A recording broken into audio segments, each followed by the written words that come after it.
Okay, we got that fixed. That was good. Didn't take too long. Technology. All right, so I'll wait for you guys to get in.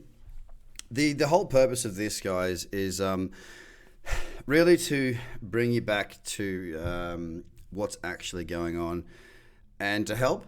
Obviously, everything I do is you speak to my team if you get the chance to. I actually really care about helping other people, and I'm a Labrador. I need a pat on the back. I need to be told I'm a good boy, and I love to give. That's genuinely who I am and what I do. So this is about showing you a couple of things that don't forget, I've traded through the GFC. Okay, that's one of the events that really, I suppose, made me, if you want to say it that way. I mean, I'm happy to say it that way. It made me a lot of money. I was short Babcock and Brown. I was short RBS. And I was short Northern Rock early in the piece. And I did very well. Now we're going through something that I think is much more intense than the GFC. Of course, we've got this virus that is wreaking havoc, to put it bluntly. I want to hear your conspiracy theory.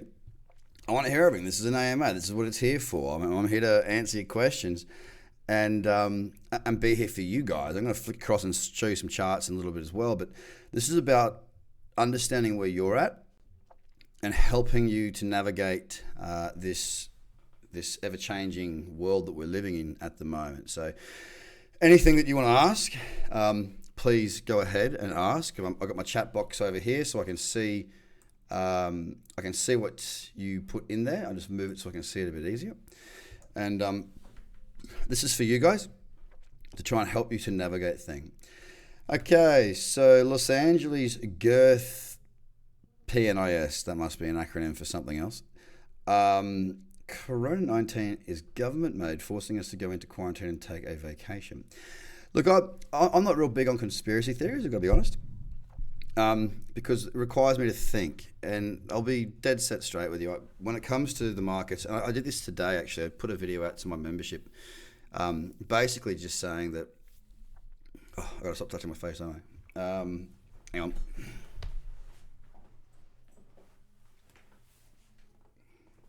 I'm being good. And as you can see, I'm self-quarantining. It's very lonely in here. I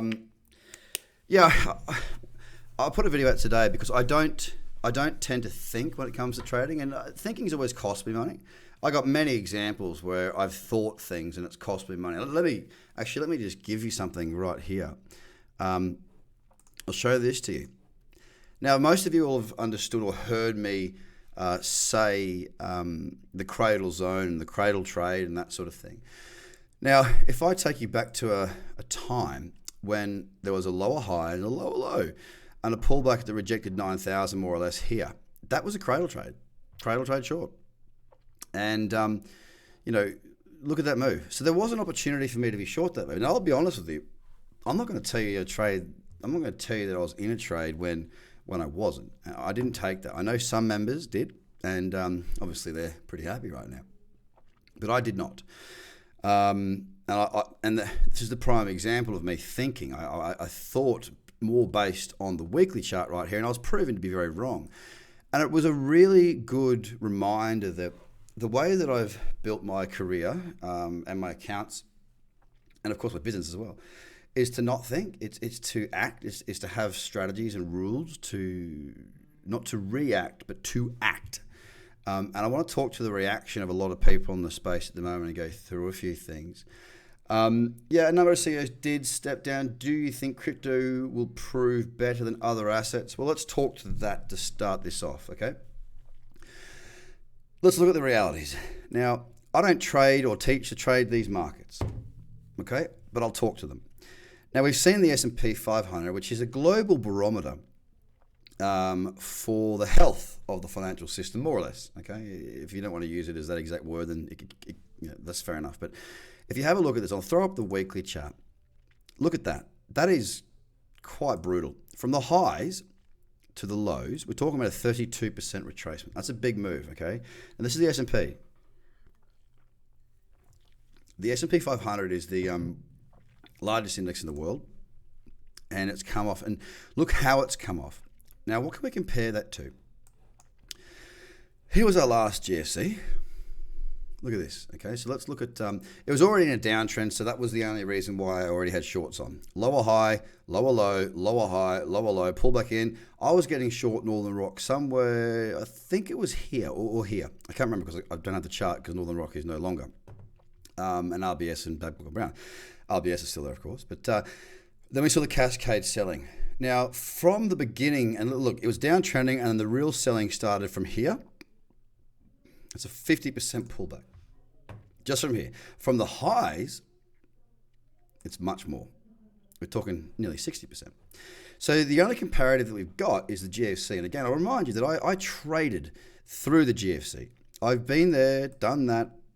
And my advice to my family, my parents who are recently retired and, they've got some money that's tied up in their fund was to exit. I've been saying that since probably the last 12 months. I sold most of my shares down 18 months ago. Now, I'm not doing this to be, Billy Big Dick and tell you that I know everything, not at all. But, you don't get runs that last for 11 years without a decent correction. And this was definitely on the cards as far as I'm concerned. And if you don't believe that I was ahead of this, then go and listen through the history of my podcast and whatever else. You can do what you want there. I'm not too concerned. You do whatever you want. All right. So we've seen the S&P fall dramatically, and if you consider the market cap of Bitcoin right now, it's about 90, I think it's 96 billion. With each of the, like this gap down here, so we closed there and we gap down even further, that is wiping off more than the entire market cap of Bitcoin. That's saying something. That's a big move. So I was saying last week, actually it was Thursday last week, I wrote a piece, and I was completely wrong. And I'll freely admit that. I don't have a crystal ball, but I do talk and work to markets, okay? I am a student of the markets. I was saying it around here, which was last week, the Thursday. Then we saw this. Now, I'm still a little bit iffy on what that was. I've been reading a few bits and pieces, and a lot of that has been negativity around, what should I say? BitMEX and certain liquidated positions and whatnot for longs and a glitch and all that sort of stuff. But the fact of the matter is it fell 45% in a day. Before then, as the global economies were collapsing and markets were falling, we didn't do much. The markets didn't move all that much. Then this happened. Since then, the recovery has been above 5,000. Look, we haven't moved very far.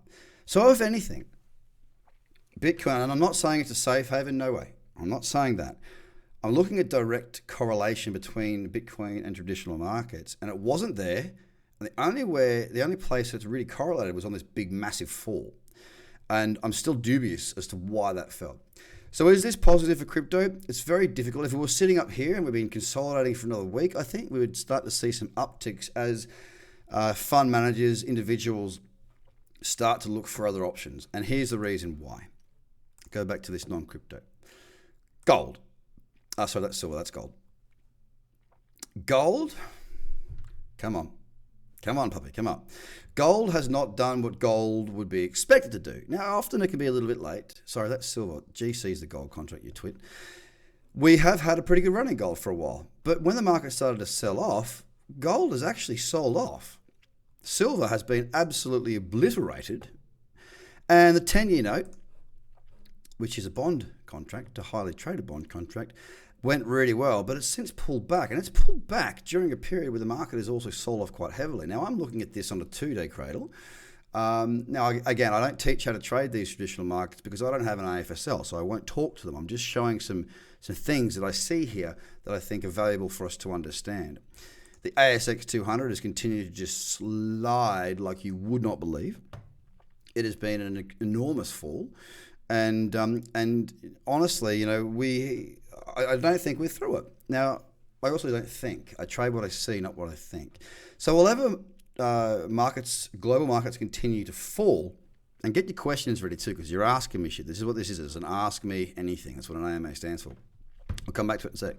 Whatever global markets are falling and shedding billions and trillions, and Bitcoin is holding its ground, more or less, aside from the massive fall that we saw and I'm still not sure of the origins of that fall. I don't really care, to be honest. It's not like, it would be nice to know, but I'm certainly not going to waste any time trying to find the reasons why.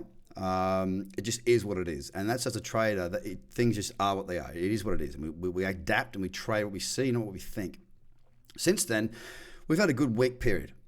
A week where we recovered and we've held and we're above 5,000, and that is where we are, while the rest of the world has sold off heavily. Now, consider a couple more things. We've got cash limits in place now with many different institutions.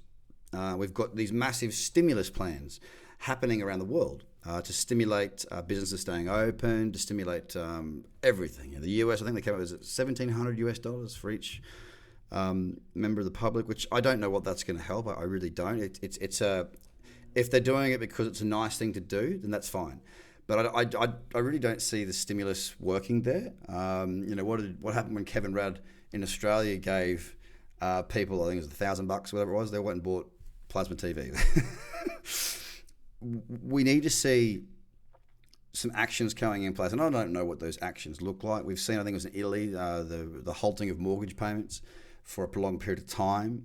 We're going to see a lot more stimulus come in. We're probably going to see the non-privatizations of a lot of different businesses.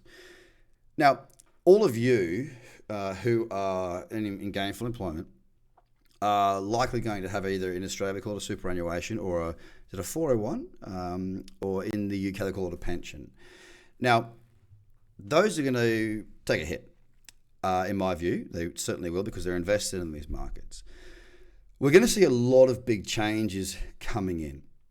Now, I've spoken to a very large broker today. When I say broker, a broker is in crypto they're called exchanges. It's the function where we can buy and sell. In traditional markets, they're called brokers. Now, I've worked with many brokers, and you can see that on the website. Many brokers for over a decade now. And I spoke with one today because we're looking to do some stuff with them. And they reported their biggest month on record. Now, that's volume as well as new accounts.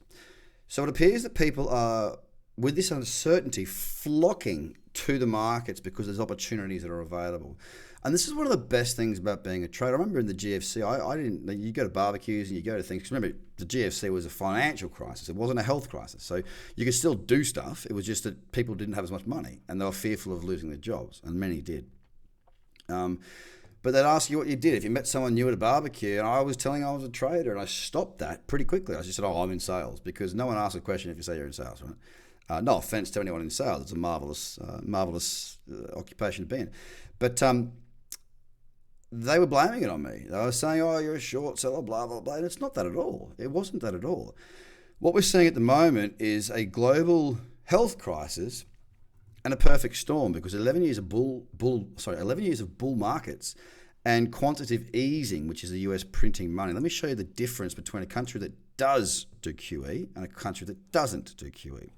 Jump back to the weekly here, and I'll come back to your questions in just a second. I just want to sort of give a nugget of what I'm seeing, not thinking, but what I'm seeing, and then I'll come to your questions. What we're seeing right now is, if I zoom out, since the last GFC, what occurred? This was down here. The Federal Reserve cut the LIBOR rate, the discount rate that banks could lend, and it helped. And then we saw quantitative easing. This is quantitative easing. Let me show you the results of a country that does quantitative easing from the low to the high. 410%. Now let me show you a country that doesn't do quantitative easing. And from the low to the high, it's 129%. So you can see that potentially I can call it overinflation of markets without a justification for that growth. Okay. Now, if you consider this is the ASX 200, back here in 2007, we reached a high of 68.27 or whatever that is. Is it right? 51. Now, that was in 2007. We've had to wait 15 years to just break above, and now we're back to the prices that they were back in 2006. Very bad for Australian investors. Okay. So what do you do in this circumstance? Well, I can tell you that through my team and through the messages that I get and the emails that we receive and everything that we do in the space, And people know that I've traded through a GFC before, and they know that I can get a read on markets, right? I've been doing this for over 14 years now, but I haven't got an AFSL. So I can't talk to these markets in a trading sense. I can just observe what I'm seeing. A lot of people are coming out of the woodwork asking how to trade, what they should be doing. One of the frustrating things that I'm seeing at the moment is people are rush buying. They're thinking, oh, it's a good time to buy. And sure, if you're relatively young and you don't need the money, you've got surplus cash flow, and if your job was to disappear, you're still fine for a number of years, then that's okay, because you probably will see your money come back at some point. Don't know when. But it got me to thinking. A lot of people now are working from home. A lot of people now are in quarantine. I mean, we're likely to see more of that type of occurrence across the world. It means they've got time. Now, it hurts me that the time they're spending is on trying to buy things with absolutely no knowledge at all. None. They're panic buying. There's nothing more important than understanding what you're seeing, nothing more important than your education. Now's the time to be doubling down and learning what to do. Now, I'm not suggesting, this is not a sales pitch. I'm not suggesting that you go out and buy my courses right away. No, I'm not saying that. But now's the time to learn. Because we are going to get through this as a community, as a world. That's the good thing about it. It's not just attacking one group of people, it's getting us all. We're going to have an opportunity to do phenomenally well. And those that are already prepared are doing phenomenally well, because you can go long, make money as the market goes up, and you can go short and make money as the market goes down. We're doing well, but not everybody is. Education is the difference between success and failure when it comes to something like this. Now, I'm going to come across to your questions. Okay, let's have a look. My friend who was in the army just got an email for activation in martial law. So I'm assuming that Los Angeles girthy, we'll call that. You're in the US. I'll make that assumption. That's quite interesting, and it makes sense. I mean, we've got to stop this thing. How does quantitative easing affect traditional markets generally? Oz or AUD, stock, etc. Do you see it as good or bad for crypto? Jake, that's a really good question, mate. Quantitative easing, what quantitative easing should do is it should increase inflation, because the value of the dollar decreases because there's more in, or the value of any currency for that matter, decreases because there's more in circulation. It's like, if we were trading shells for bananas, if on Tuesday I trade 5 shells for one banana, and then all of a sudden the beach washes up 10 billion shells and everyone's now got thousands of shells, well, the price of that banana is not going to be 5 shells anymore, it's going to be 500 shells. And that's the way it should work.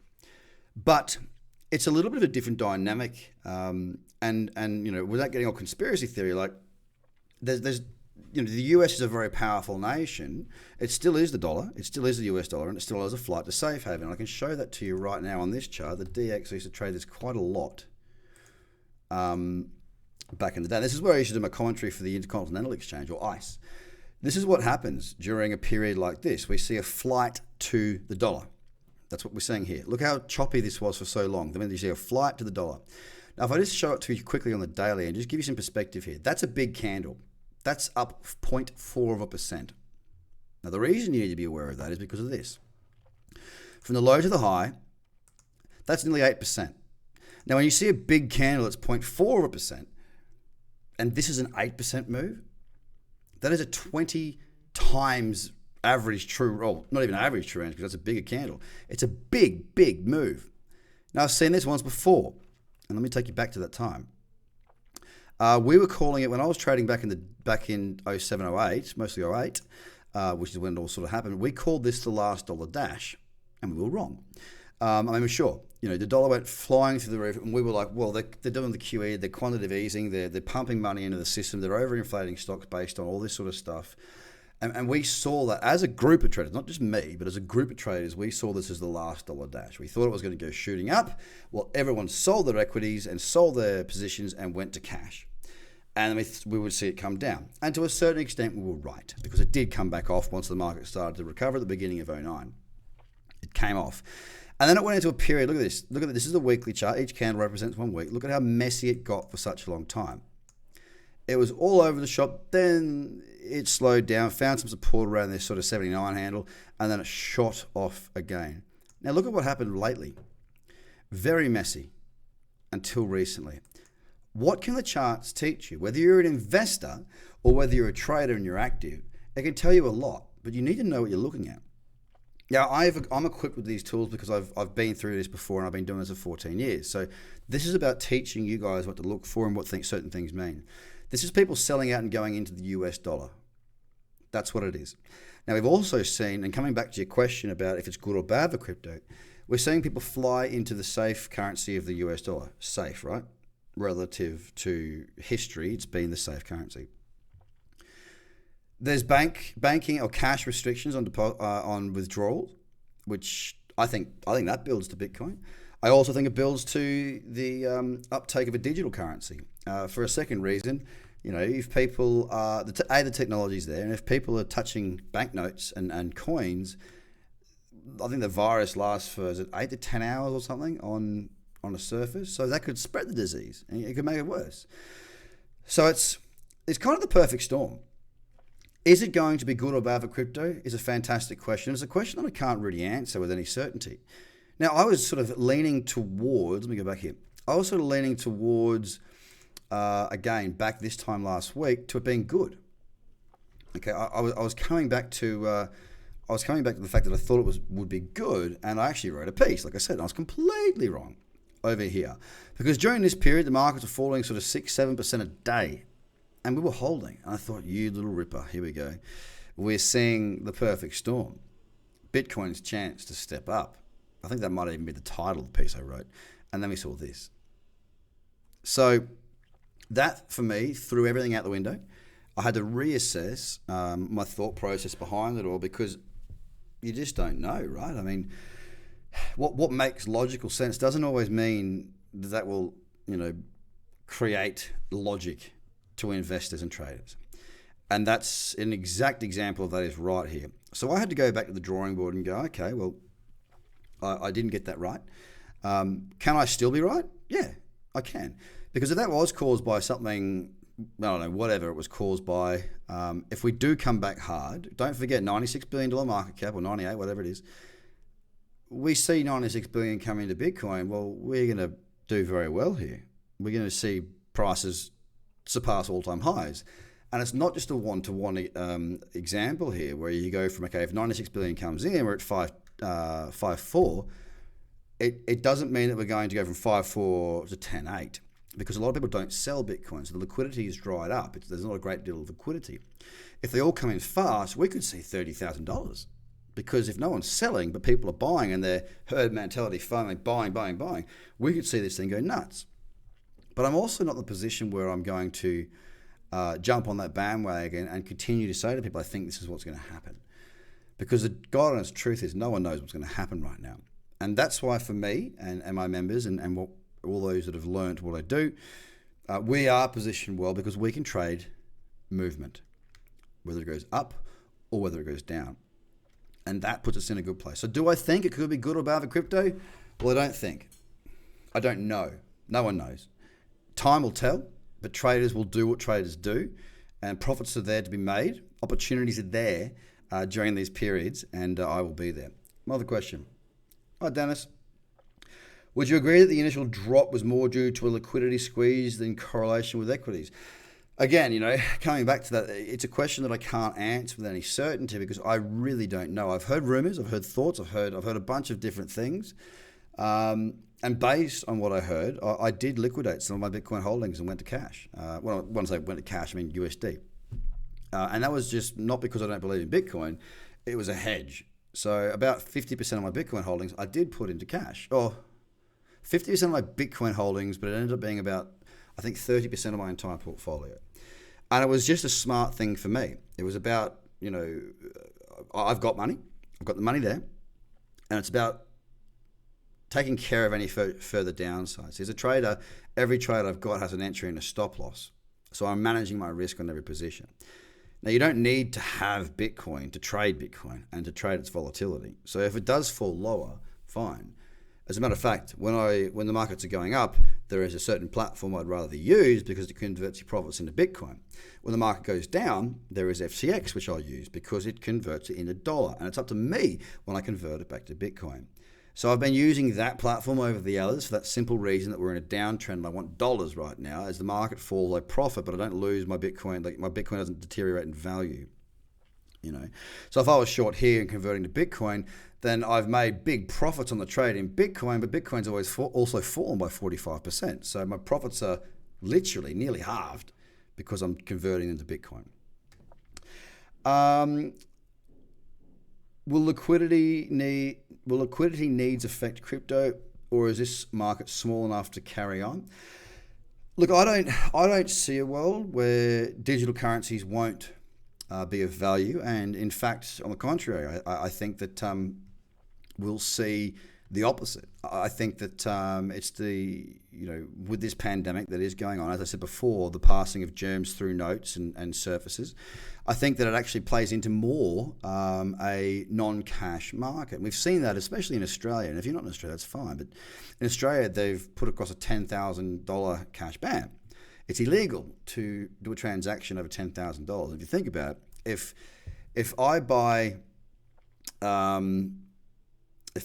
something off someone, my $10,000, Cal, so let's say $10,100, I give that cash to them. I'm now breaking the law. They're now breaking the law. And if they, if they're selling the car of a friend and they pass that 10,000 over, they're also breaking the law. There's 3 laws broken on one transaction. So I think we've been, and in Australia we are quite ahead on that in terms of we've got all pay pass everywhere. You tap your card, you tap your phone, and I've noticed in my travels that we do seem to be a little bit further ahead on that whole cashless sort of system. But I don't think the liquidity issue is an issue. I think that the lack of liquidity, it allows volatility like this candle, but it also allows volatility of this. That's why I'm here, guys. That's why I trade this market. The volatility is insane. It works for and it works against. There's a head and a tail to this equation. One is for bullish Bitcoin, one is for bearish Bitcoin. One is for a big move up, one is for a big move down. I will remind you this. After we hit the lows, look at what we bounced back. On that day, we bounced back 55%. You won't see any other market in the world right now, well, I don't think anyway, do a move like that. So is there potential for Bitcoin to go higher? Absolutely. Absolutely. Is there a potential for Bitcoin to go lower? Absolutely. And this is the difficult question. And that's why I've moved a bit to cash. But I can tell you right now, as someone who makes the living not on fundamental analysis, but on trading the market, on trading charts, for me, it's this volatility that I live for. Admittedly, right now, we do have a little bit of it's not looking that great on the charts. But what I teach and what I do and what my community is all about and everything that we teach at tradercobb.com is about being patient. One of my sayings is if you're a trader, you should have very warm hands. And the reason for that is you should be sitting on them more often than you're actually clicking the button. You see, we don't base things on fear or greed. We base things on written checklists. And that helps me to not have to think. I tick boxes. And, people say to me all the time, well, why, if you're such a good trader, why do you have your education business? And the God honest truth is, when you're a good trader, it's quite isolating. It's quite boring. So many of you are working from home now. All right. So here, you're welcome to a part of my life when I was just trading full time. And I didn't have a community. I didn't have other people to trade with. It was just all me. So sure, I was going for a surf. I was diving. I was fishing. I was doing stuff. But guess who I was doing stuff with? Me.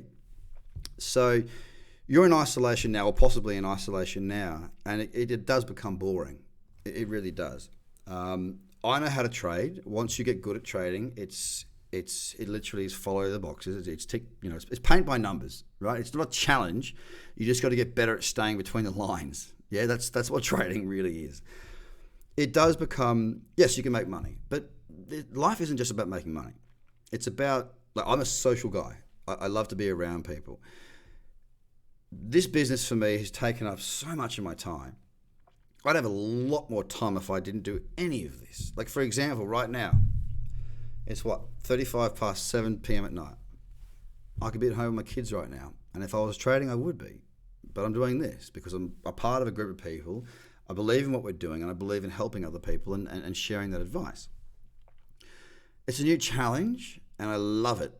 And I'll tell you what, it's pretty trying times right now, but I do thoroughly enjoy it, and I really enjoy what I do. Question: as a large percentage of Bitcoin still idle in wallets, only a small percentage of Bitcoin trading and derivatives that's affecting price, do you think the real value of Bitcoin is not represented in the current markets?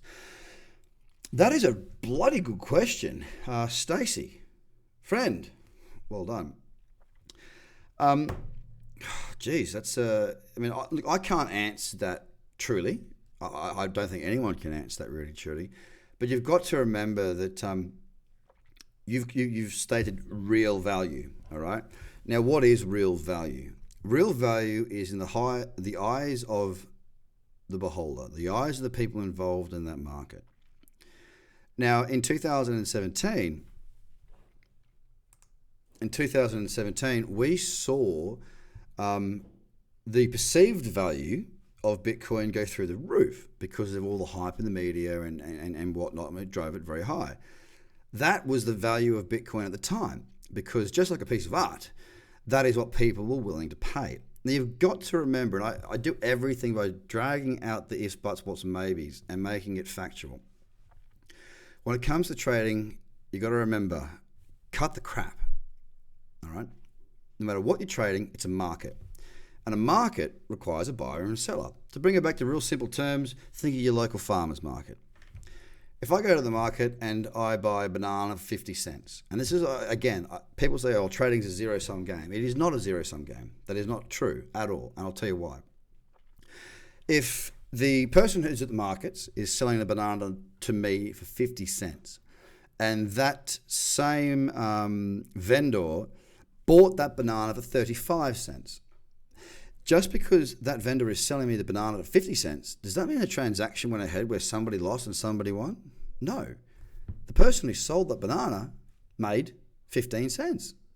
It's not a zero-sum game. Money changes hand, but just because you win doesn't mean there's a loser on the other side. All right? So therefore, coming back to that real value is what people are willing to pay.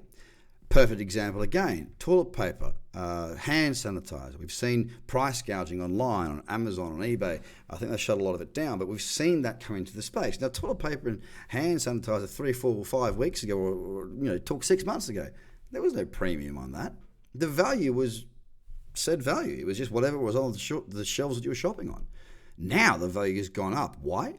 The value has gone up because it's become more valuable to those that believe it's more valuable. Now, if we were to see a large influx of money into Bitcoin and cryptocurrency, then the value of that Bitcoin is going to increase. Any value is based on perception of the market. Who is the market? Well, the market is the people that are willing to buy it, and the market is the people that are willing to sell it.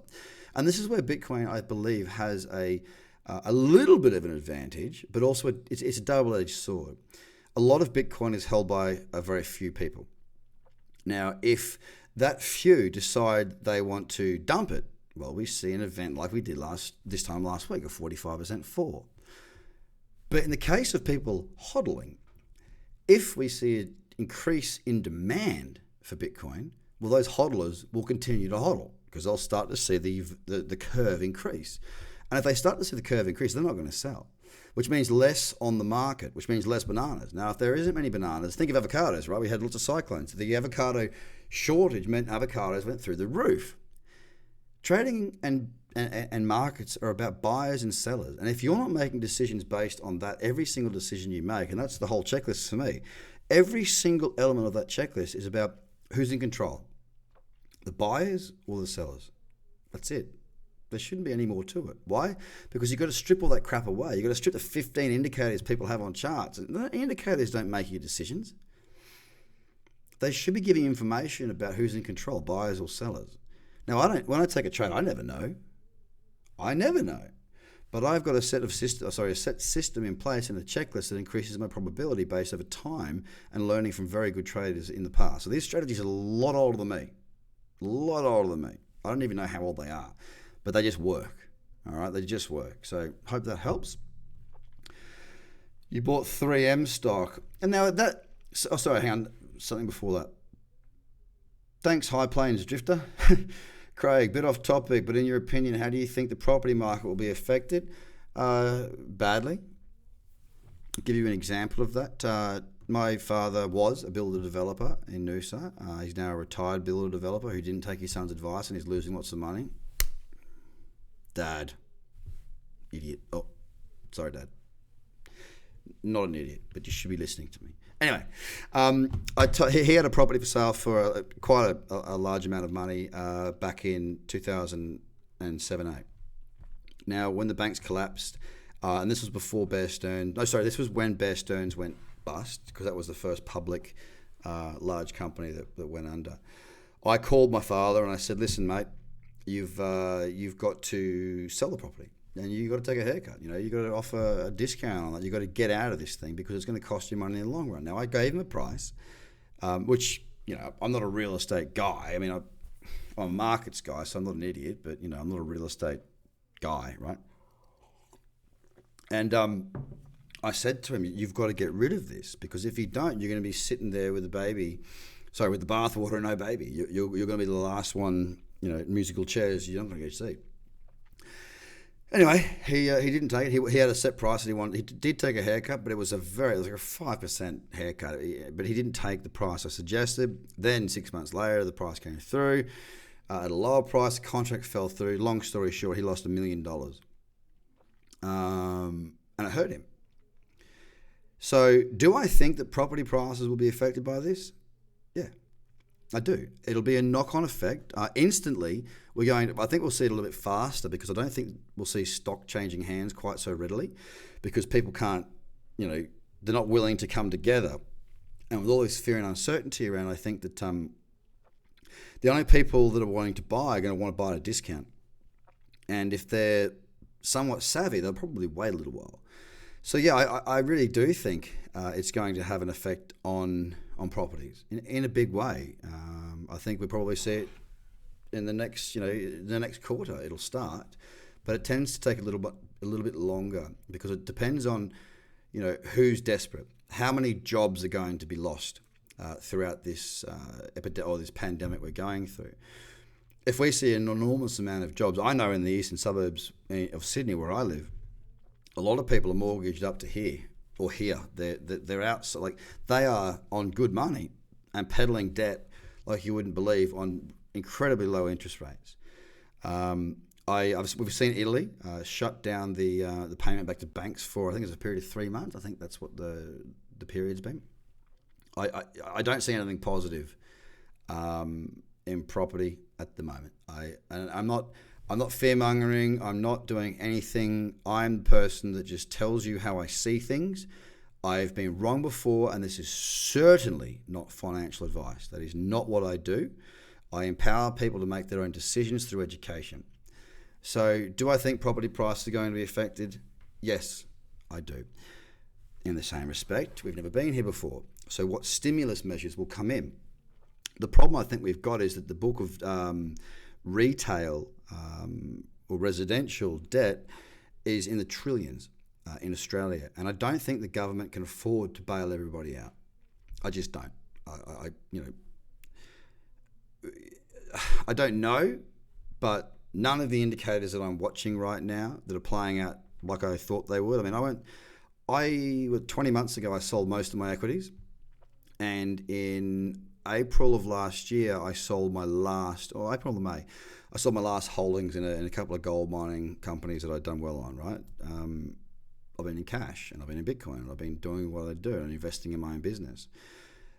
I was ahead of this. I didn't think it was going to be like this, because you can't plan for a pandemic, but I could see a decline in markets, and cash is king in these types of scenarios, because, think about this.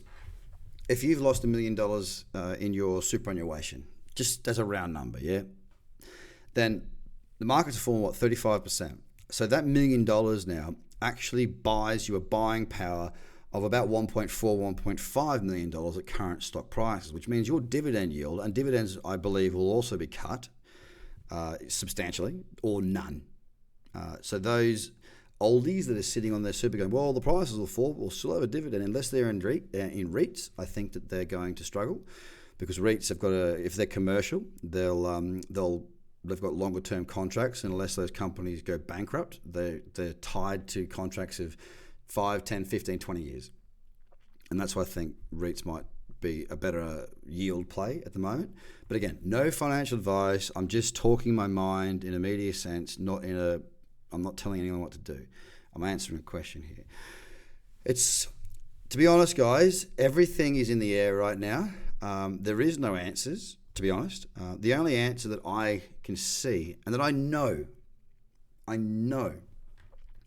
is that fortunately for me, and my fortune also comes at the expense of other people's demise, and I don't like that, but I'm a trader. I've seen this before. I've been through this before. Nothing as big as this, of course, I will add that, but I've been through this type of thing before. I've done very well out of it. As a trader, we trade direction. We don't look at anything else. Come the end of whatever's coming, I'm going to be sitting on money, and I'm going to be buying up. I'm going to have a shopping list that I'll be devising over the next few weeks. And no, before you ask, I'm not going to share that because I don't have an AFSL. I am not a financial advisor. I know what I know, and I'll take care of my portfolio. But I'm going to be making a list of companies and assets that I want to purchase. And I'll do really well over the next decade. But you got to learn that stuff. It's you got to learn that stuff. It's people that are rushing out there right now buying because they think it's the right thing to do. Hey, fair, you might be right, but I'm not doing it based on thinking. I'm doing it based on what I know. I'm a trader. Like I said, you don't need to hold Bitcoin to make money on its movements. You don't need to hold Apple stock to short it. You don't need to do these things. You need to know what you're looking for. And those that are empowered will do very well here. The reason I love crypto, guys, is because when the markets when markets go up in traditional markets, and I'll show this to you right now, this is the absolute 100% reason. Wow, that's a quick turnaround. This is the absolute 100% reason why I love crypto. All right, I'll jump that back up on the daily. When markets go up, they creep. So your gains aren't as substantial on the upside. All right, yeah, you still get good gains, but look at that. Okay, so over from here to here, we're looking at a 16% gain. 16%, we can do that in 2 days. All right, that's over a couple of months. Slower incline, fast decline. So if you've taken a year to make that amount, you got out at the right time. But if you're a trader, you can make that money on margin 10 times over on the fall. That's why the GFC for me did so well for me. That's why I focus on crypto, because this type of volatility we get all the time. That is exactly why I'm in this market as a trader. We want volatility, and you got to learn how to do it, man. Sorry, I forgot. Sorry, my mistake. I did not show the chart. So if you were investing from, what's this, December? Okay, well, yeah, let's go from here to here, 18% over a few months. All right. And from here, let's look at this, from here to there, we're talking 44% growth over the period of what? A year and a couple of months. So call it 17, 18 months. Over the same period of 17, 18 months, in equities, to the low, 32%. Do you see what I'm saying? Volatility is the trader's mate. It's what makes us money. The difference between somebody who makes money and doesn't is what's in here. What do they know? What do they do? And how do they act?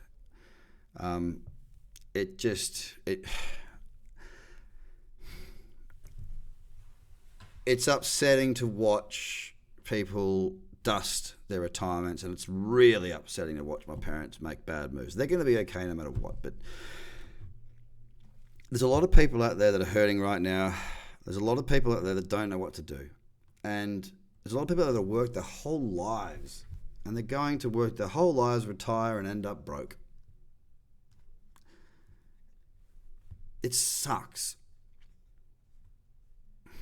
The difference between them and us, and it's this simple, guys, is understanding what they're looking at and giving a shit.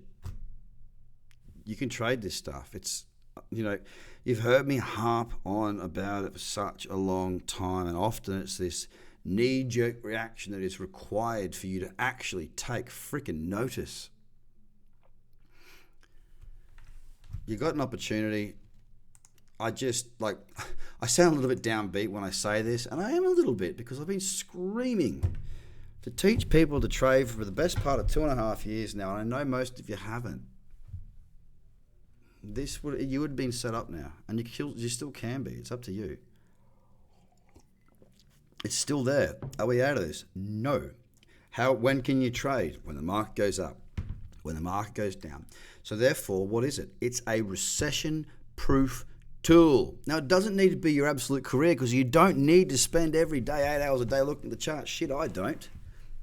If I was to do that, I wouldn't get anything done. And God honest truth, for me, it's boring. It's not, I don't find that, sure, I'm good at it. Sure, I make money and I still feel joy when a great trade sets up. I don't care about the outcome of the trade. It feels good when you get a big profit, but I care about how good the trade is. I'm like an artist. I don't care if you buy my painting for $1,000 or if you don't buy it at all. I'm proud of that piece of art. That's the way I look at it. So, yeah. I'm in two minds, right? I'm in the mind of I'm doing well right now. I'm in the mind that I'm very glad that my members are doing very well.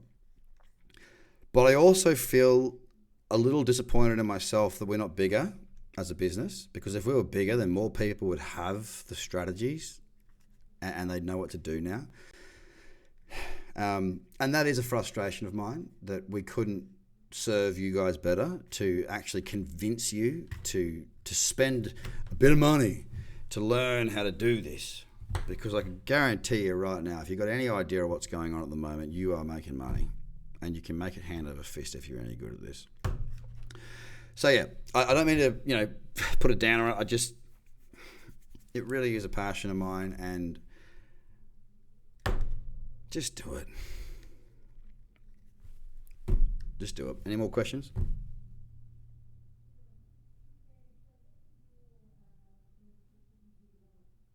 For some reason, Facebook hasn't worked for us today. Good old Facebook, eh?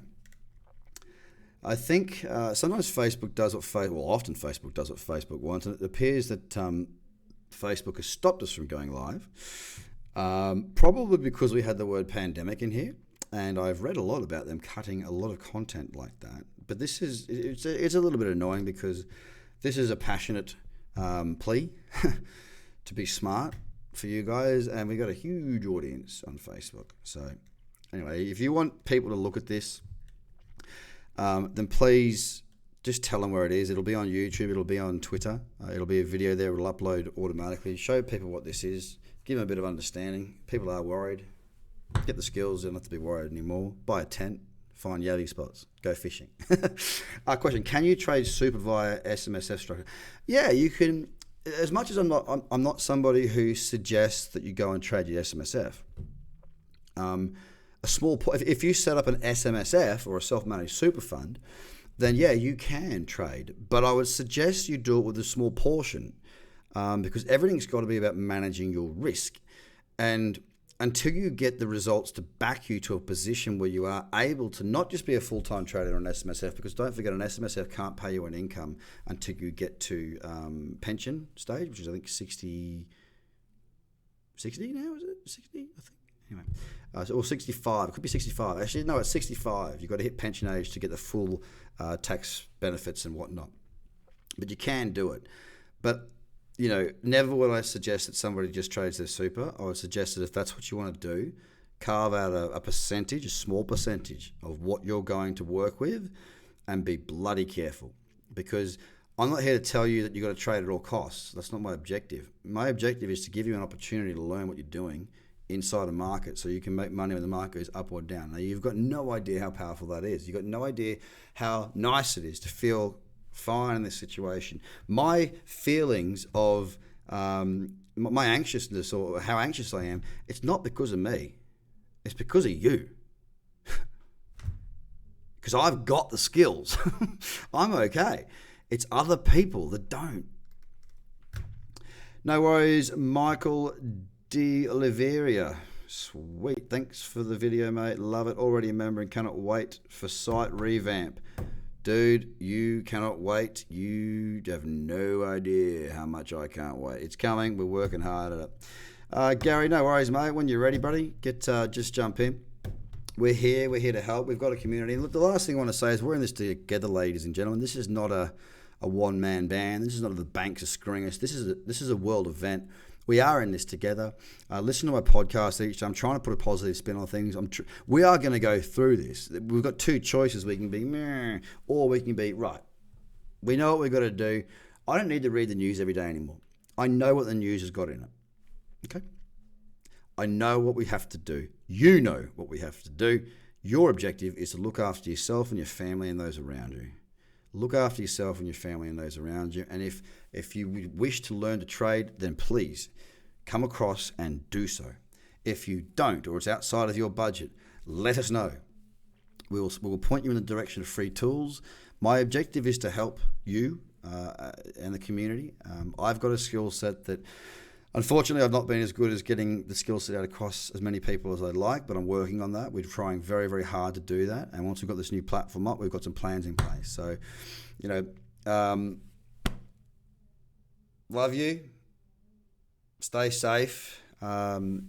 Stiff upper lip, chin up. We're okay. We'll be okay. And if I can be of any service to any of you, then just knock on my door. I live for you. I don't need to be doing this. I do it because I enjoy it. I do it because it's a challenge. I do it because, like I said, I'm a goddamn Labrador. I love being told that I've helped people out. I love being given that pat behind the ears, not literally, but you know what I mean. Like that's just who I am. So, guys, take care. Much love, and see you soon.